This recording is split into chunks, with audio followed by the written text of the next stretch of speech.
আটাইতকৈ এটা ভাল খবৰটো হৈছে এবাৰ উদযাপন কৰা হ'ব বাখৰ বেঙেনা মহোৎসৱ।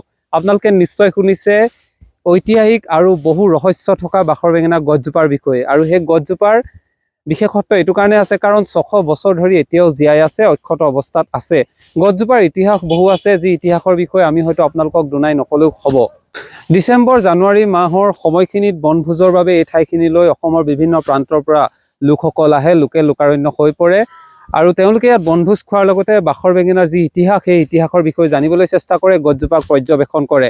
আৰু এইবাৰ আটাইতকৈ এটা ভাল কথা বুলি ক'ব লাগিব। ভাল কথাটো এইটো কাৰণে, এইবাৰ ইয়াৰ অঞ্চলৰ লোকসকল সকলো একত্ৰিত হৈ বাখৰ বেঙেনা মহোৎসৱ উদযাপন কৰিবলৈ তেওঁলোকে এটা প্ৰচেষ্টা হাতত লৈছে। আৰু বাখৰ বেঙেনা মহোৎসৱ উদযাপন কৰাৰ লগে লগে তেওঁলোকৰ এটাই প্ৰচেষ্টা যে এই বাখৰ বেঙেনা মহোৎসৱৰ জৰিয়তে ইয়াৰ যিসকল থলুৱা লোক, বকতা অঞ্চলৰ বেছিভাগ লোকেই বাঁহ বেতৰ শিল্পৰ সৈতে জড়িত, তেওঁলোকৰ শিল্পসমূহক ইয়াত ৰাইজৰ আগত প্ৰদৰ্শনীমূলকভাৱে তেওঁলোকে দেখুৱাব। সমান্তৰালভাৱে তেওঁলোকৰ যিসমূহ থলুৱা খাদ্য সামগ্ৰীৰ বিপণী দিব আৰু সমান্তৰালভাৱে বাখৰ বেঙেনাৰ যি ইতিহাস আৰু এই বাখৰ বেঙেনা গছজোপাক যাতে বিশ্বৰ লোকসকলেও চিনি পাওক, সেই উদ্দেশ্যে তেওঁলোকে এই বাখৰ বেঙেনা মহোৎসৱ উদযাপন কৰাৰ এক প্ৰচেষ্টা হাতত লোৱা পৰিলক্ষিত হৈছে। আৰু বৰ্তমান সময়ত আমি বাখৰ বেঙেনাত উপস্থিত আছোঁ।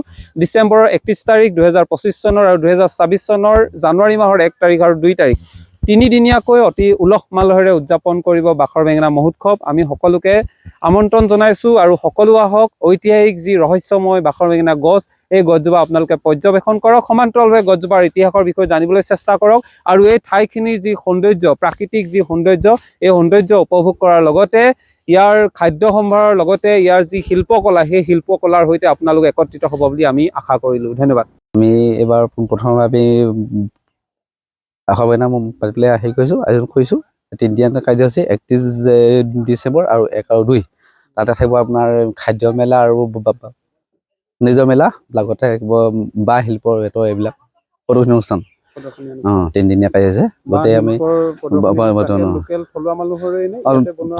হয় থলুৱা মানে আমাৰ যিমান আছে, এইবোৰ জাপি খৰাহী এনেকুৱা নাঙল যিমান আছে সেইবিলাক মানে আমাৰ ইয়াত হেৰি হ'ব।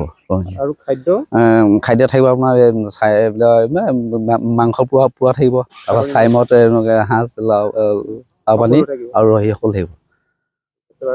প্ৰতিদিনে বাখৰ বেঙেনা গছ চাবলৈ কিমান মানুহ আহে? প্ৰতিদিনে এতিয়া হৈছে আৰম্ভ আহে 10-12 পাতি হেৰি হৈ থাকে।